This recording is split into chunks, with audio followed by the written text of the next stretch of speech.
আসসালামু আলাইকুম প্রিয় চরপেশন মনপুরাবাসী। হাতপাকা প্রতীকের যিনি প্রার্থী জনাব আলহাজ প্রফেসর এম কামাল উদ্দিন সাহেব চরপেশন শহরে চরপেশন কামিল মাদ্রাসায় তিনি লাইনে দাঁড়িয়ে ভোট প্রদান করছেন। এখন থেকে সাংবাদিকদের সামনে কথা বলছেন। আপনি কিরকম মানে ভোটারের সংখ্যা এবং কিরকম ভোটারের উপস্থিতি দেখতে পাচ্ছেন এবং যেগুলো কেন্দ্র আপনি ঘুরে যাচ্ছেন বা আপনার যে কেন্দ্রে আপনি ভোট দিতে যাচ্ছেন কিরকম মনে হলো আপনার কাছে ভোটারের উপস্থিতি এবং ভোটের অবস্থান?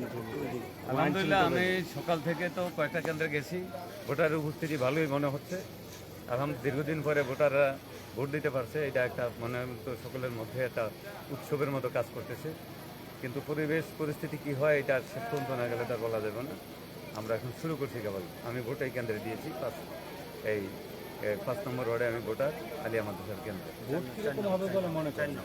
আমরা তো দাবি করতেছি প্রশাসনের কাছে ভালো হবে, কিন্তু পুরাটা না হলে তো বলা যাবে না কিরকম হবে। আচ্ছা, এই সকাল থেকে এখন পর্যন্ত আপনার এই যে হাতপাকা এজেন্ট বা আপনাদের পক্ষের কোনো লোকে বা কোনো কেন্দ্রে কোনো ঝামেলা হয়েছিল মনে করেন আপনি?